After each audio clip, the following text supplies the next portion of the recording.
Film making हे थोडंसं passion म्हणून आहे, कुठे कुठे समजायला लागलं होतं गेल्या 7-8 वर्षापूर्वीच. सो मी काही अगोदर शॉर्ट फिल्म बनवल्या होत्या आणि ज्यावेळेस त्या शॉर्ट फिल्म मी जागतिक स्तरावरती मी ज्यावेळेस नेल्या होत्या त्यावेळेस मला काही विचित्र अनुभव आले होते. इंडियाच्या फिल्म्स मेकिंगला किंवा इंडियाच्या फिल्म्सला ते बाहेरचे जे लोक असतात त्यांना मी माझी फिल्म जी पिच करवतो शॉर्ट फिल्म कॉर्नरमध्ये कान्सला, त्यावेळेस युकेच्या गृहस्थाला मी पिच करवतो. दॅट टाइम ही आज मी की ज्यावेळेस मी बोललो की बाबा अशी फिल्म येऊन बघा. सो ही आज दॅट की इज दॅट अबाउट पॉवर्टी, म्हणजे ही गरिबीबद्दल काही फिल्म आहे का. परत आपलेच मीडियामधलेच सो तेव्हा गोंधळ हा विषय हळूहळू डोक्यामध्ये त्याचा स्टार्ट व्हायला लागला होता. अज्ञात करताना ही जी काही इन्स्ट्रुमेंट आहेत, एक तारा, खंजिरी फार छान वाजवत होते कलाकारांचं. या कलाकारांसाठी जोरदार टाळ्या, फोक लोकच्या कलाकारांसाठी. सो मी म्हटलं की हे जे आपलं पारंपरिक वाद्य, मग आता कुठेतरी काय काय झालं की काही ठिकाणी कॅसिओ आलेत, ऑर्गन आलेत, डीजे आलेत. आधी मुरळी जे होते ते पुरुषच साडी घालून मुरळी नाचायचे. आता खरोखरच्या लेडीज तर थोडंसं डान्सचा प्रकार त्यांचा बदलला आहे. तो देवाला अर्पण करण्यापेक्षा उपस्थित ऑडियन्सला कसं खुश करता येईल अशा प्रकारचा डान्समध्ये रूपांतर झालं. किंवा ते की जे काही त्याचे नाट्य जे असतात ते अगोदर देवाला बोलवण्यासाठी, लोकांना जागवण्यासाठी होते. आता कॅटरिंग वगैरे या गोष्टी आल्यात. अगोदर कसं होतं की गावातले लोक एकत्रित यायचे, ते एकत्रित शिदा बनवायचे, मग भाऊबंद जे असायचे ते वाटायचे, जे काही पाहुणे असेल त्यांना. नवरीकडचे जे लोक यायचे त्यावेळेस त्यांना अगोदर तो मान भेटायचा. तर ती जे रिच्युअल्स आहेत ना, ते जो आत्मीयता जी होती ना ती कुठेतरी लोप होत चाललेली असं दिसते मला. मग मी ठरवलं की ही जी कला आहे ही आपली जोपासली गेली पाहिजे आणि पुढच्या 100-200 वर्ष तरी ही फिल्म पुन्हा पुन्हा बघितली जावी. या हिशोबाने काही रिव्हर्स इंजिनिअरिंग केली, काही स्क्रीन प्लेला वेळ घेतला आणि ही फिल्मची निर्मिती झाली. सो ही फिल्मच्या निर्मितीमध्ये आमचे जे काही HODs आहेत, कलाकार आहेत, यांनी सुद्धा तेवढीच जीव तोडून मेहनत घेतलेली आहे प्रत्येक भागासाठी. सो पूर्ण आमच्या टीमचं, कलाकारांचं मी पुन्हा एकदा आभार व्यक्त करतो. जोरदार टाळ्या त्यांच्यासाठी प्लीज. केलेल्याच होत्या शॉर्ट फिल्म वगैरे ज्यावेळेस अज्ञात आम्ही याला घेऊन गेलो होतो त्यावेळेस. आशिषचं काय, मी आशिषला रात्री 12ला पण फोन करू शकतो, 1ला पण फोन करू शकतो. आणि त्यावेळेस काय करेक्शन लागलं, हो उद्या दुसऱ्या दिवशी. सो त्यामुळे आशिष असो किंवा आशिषचा ज्युनियर विश्वजित असो, फार कॉपरेशन मला मिळत आलेलं आहे. अमलिंदू वगैरेंचं कसं आहे की मला लाईट होती आणि एनरिच कल्चर होतं, माझ्या फ्रेम्स ज्या होत्या त्या रिच होत्या, त्यामुळे लाईटिंग हा फार महत्त्वाचा भाग होता. त्यामुळे अमलिंदू सरांबरोबर मी they are very senior to me आणि 1.5 वर्षापूर्वीपासून आमचं सर्व ते टॉक्स चाललं होतं. त्यांनी रेड चिलीजमध्ये माझं आज्ञाचं हे बघितलं होतं आणि दॅट टाइम ही कॉल मी आणि ते बोलले की मला आज्ञाचे व्हिज्युअल्स फार आवडले. सो अशा प्रकारे आणि मी म्युझिकच्या शोधामध्ये रॉनेस जी आहे ती कुठून मिळेल, तर इलायराजांचा स्वतःचा एक 50-60 वर्षाचा अनुभव आहे. ते आधी पहिल्यांदा ह्या अशाच प्रकारच्या लोककलेतून ते असे म्हणजे ते गावोगावी जाऊन अशा प्रकारे त्यांनी मला त्यांची स्टोरी सांगितली. गावोगावी जाऊन ते असे संगीताचे प्रोग्राम करायचे आणि हळूहळू त्यांना प्रत्येक वाद्यांचा तो अनुभव आला. ते त्यांनी मला एक अनुभव सांगितला होता की मी ज्यावेळेस ते असे आम्ही स्टेजवर आम्ही असं परफॉर्मन्स करायचो ना, पॉलिटिकल असो किंवा गावातले असो, तर लोक जोरजोरात टाळ्या वाजवायचे. सो लोक जोरदार टाळ्या वाजवायचे. मला अगोदर फार बरं वाटलं, पण नंतर मला असं वाटलं की ते जे टाळ्या वाजवतात ना ते माझ्यासाठी नाही आहे. त्या टाळ्या ज्या आहेत ना ती ज्याने ती ट्यून बनवली आहे त्यांच्यासाठी आहे. मग दॅट टाइम की मला पण आता म्युझिक कंपोजर बनायचं आहे. मग त्याच्यानंतर ते चेन्नईला आले. ते 6-8 महिने कुठे कुठे स्ट्रगल करून फिरत होते. दररोज नवीन डिरेक्टरला भेटणं, प्रोड्युसरला भेटणं, पिच करणं.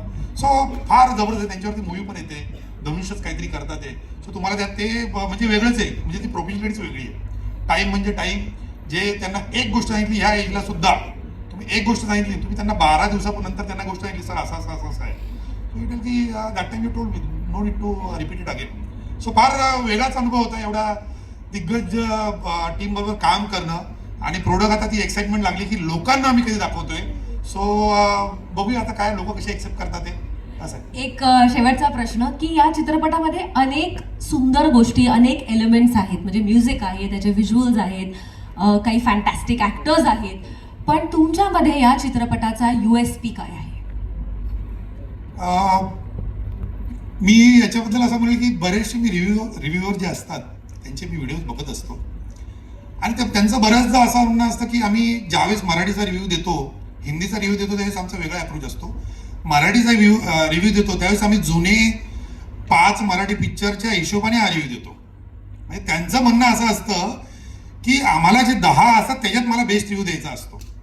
सो ही जी फिल्म आहे ही भारतामध्ये नाही तर जगभरामध्ये मला खात्री आहे आणि आमच्या टीमला पण ती खात्री आहे की भारत हा या 14 तारखेनंतर गोंधळ चित्रपटाने सुद्धा ओळखला जाईल. संगीत आणि नृत्य आलंच. संतोष भांगर यांनी या चित्रपटाचं नृत्य दिग्दर्शन केलेलं आहे आणि त्यांचीच टीम आज आपल्या समोर या चित्रपटातलं एक गाणं परफॉर्म करणार आहेत.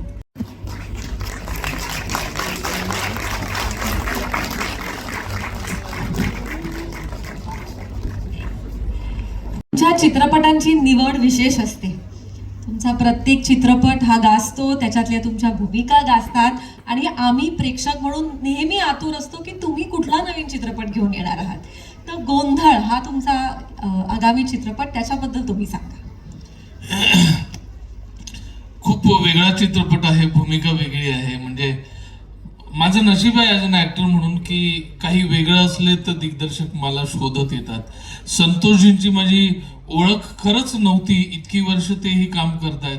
मी थोडं सिनियर असेल, परंतु ही भूमिका मी करावी, माझं काम त्यांनी पाहिलं असावं आणि त्यांना असं वाटलं असावं की ही भूमिका मी करू शकेन.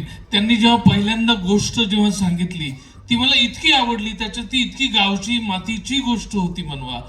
मी म्हटलं यार ह्याच्यामध्ये इतकं रॉनेस आहे ना, जसं आता फॅन्ड्रीमध्ये जो रॉनेस आहे तसाच काहीतरी एक वेगळा व्हिज्युअल ट्रीट देणारा रॉनेस याच्यामध्ये आहे.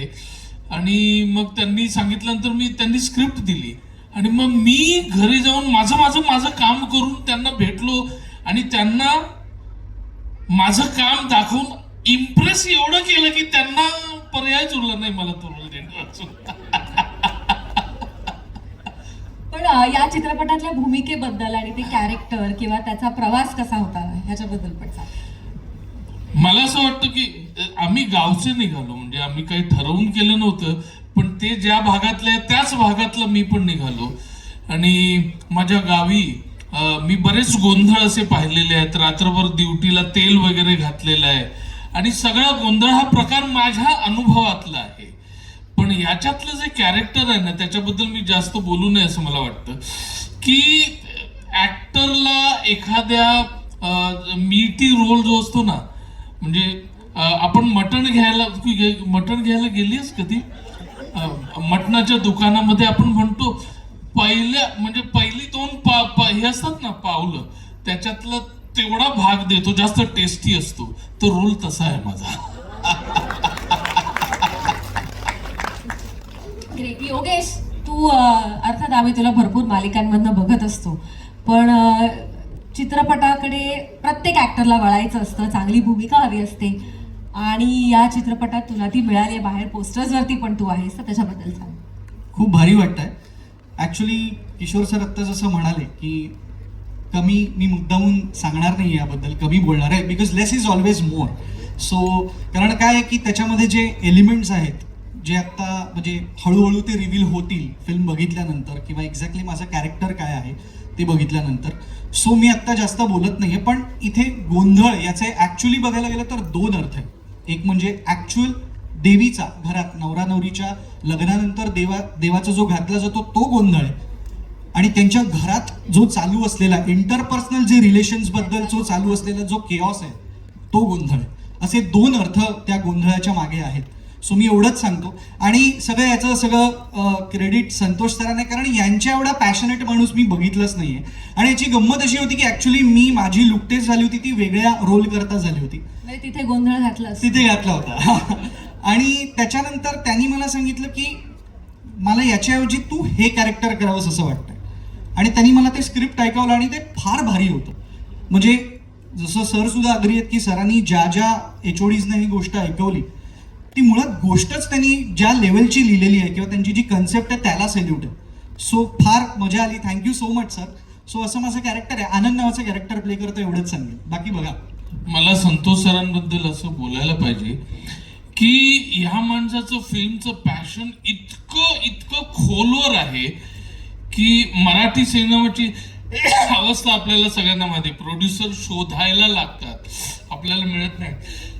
या माणसाने स्वतःचे पैसे घातलेले आहेत आणि इतक्या पॅशनेटली घातल्या आहेत आणि स्वतः डायरेक्टर आणि प्रोड्युसर असल्यानंतर आपण थोडा तरी असं दिसतो थोडस नको हात आखड अजिबात नाही, मोकळा ढाकळा सोडलेला हात, तो कलावंताचा हात, आणि त्यांनी स्वतः ही फिल्म करण्यासाठी आयुष्यभर कमावलं आणि मग ही फिल्म केली. अशी माणसं फार कमी असतात असं मला वाटतं. त्यांच्यासाठी टाळ्या व्हायला पाहिजे. मध्ये प्रचंड ध्यास असतो आणि तो अर्थात जेवढा दिग्दर्शकाचा असतो, लेखकाचा असतो, प्रोड्युसरचा असतो, तसाच ऍक्टर्सचा पण असतो. त्यामुळे तुझ्या पात्राबद्दल तू सांग निशांत. नमस्कार. मला ऑडिशन ज्यावेळी या फिल्मची आली होती तो दिवस आठवतो. ती बऱ्याचदा ऑडिशनची स्क्रिप्ट ही सगळ्या ॲक्टर्सना माहीत असेलच की तेवढी चांगली नसते, किंवा स्क्रिप्टमध्येच असं होतं की अरे यार आता हे ऑडिशन करायचं. चांगली नसते असं म्हणून मोकळा झालायचा तू. नाही. पण या स्पेसिफिक ऑडिशनची जी स्क्रिप्ट होती ना ती खरंच खूप चांगली होती. फिल्म मधलाच एक सीन होता, पण ती ऑडिशन परफॉर्म करतानाच इतकी मजा आली होती की तिथेच मला तरी खूप इच्छा झालेली की या फिल्ममध्ये काम करण्याची. आता म्हटलं की परफॉर्म तर उत्तम करूया, त्या दृष्टीने ती ऑडिशन झाली आणि त्याच्यानंतर पुढे सरांसोबत बोलणं झालं, सिलेक्शन झालं, आणि जसं या फिल्ममध्ये इन झालो तसं हळूहळू ही गोष्ट, त्यानंतर तिथला नाशिकमधला डायलेक्ट याच्यावर आम्हाला काम करायला लागलं. सो तो वर्कशॉपची प्रोसेस होती, ह्याच्यामध्ये नाशिकमधली मंडळी आली होती ज्यांनी आम्हाला भरपूर शिकवलं, म्हणजे त्यांच्या डायलेक्टबद्दल सुद्धा आणि गोंधळ या ओव्हरऑल फोक फॉर्मॅट्सबद्दल सुद्धा.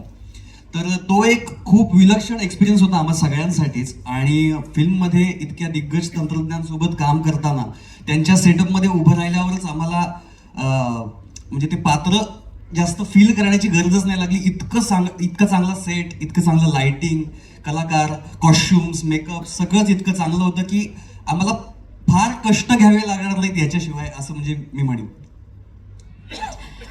आणि माझी लाडकी अभिनेत्री जी सहसा हाती लागत नाही, ही पण या चित्रपटात आहे.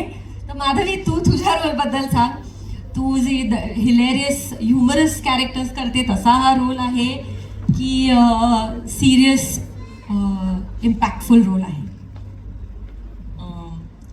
मला सांगायला आवडेल की आजपर्यंत माझ्या जेवढ्या फिल्म्स झाल्या त्यातली एकही फिल्म ही विनोदी नव्हती. त्याच्यामुळे हा मला ॲज युजल जो मला गरजेचा वाटतो आपल्या या प्रवासामध्ये, ॲक्टिंगच्या प्रवासामध्ये, तो मला खरोखरच रोल मिळाला. आणि सगळ्यात मला सांगायला आवडेल एक अभिमानाने ही गोष्ट की हा जो आत्ता जो गोंधळ घातला गेला आहे तो माझ्या मुलाच्या लग्नाचा गोंधळ आहे. त्याच्यामुळे तो वरमाईचा जो मान असतो तो मला लिखित पण मिळाला आणि तिकडे सुशोभित पण मिळाला होता. आणि पर्टिक्युलर या काय म्हणतो या कॅरेक्टरबद्दल म्हणायचं झालं ना तर मला सर म्हणाले होते तेव्हा की हे बघा मी तुमच्या आवाजासाठी घेतलेला आहे. मला तुम्ही तो पहिला जो आवाज लागला पाहिजे ना तो लागलाच पाहिजे असं त्यांनी मला. आणि आमचं जेव्हा नुकतेच झाली तेव्हा त्यांनी मला एका आमच्या त्या रूममध्ये माझी ती रिहर्सल घेतली पर्टिक्युलर एका सीनची. आणि मला असं वाटतं की आम्ही स्टार्ट टू एंड आहोत, पण प्रत्येक कलावंताला ना एक कुठला तरी एक वाक्य तरी एक सीन तरी हा स्वतःचा लागतो. स्वतःचा म्हणजे मीच दिसले पाहिजे की असं त्याचा अर्थ नाही की आपण त्याचं परिपूर्णता त्याची त्या कॅरेक्टरबद्दल करू शकतो. आणि मला वाटतं तो सीन माझ्या वाट्याला आला होता आणि तो सरांनी दिला होता. त्यामुळे सरांचं हे जे वाक्य होतं की मी तुम्हाला तुमच्या आवाजासाठी घेतलंय, तिथपासून मला तुमचा अभिनय आवडला, इथपर्यंतचा माझा प्रवास मला खूप आवडला. फॅन्टॅस्टिक. Thank you very much. तुम्हाला सगळ्यांना खूप खूप शुभेच्छा आणि मी तुम्हाला आसनस्थ होण्याची रिक्वेस्ट करते. थँक्यू. धन्यवाद.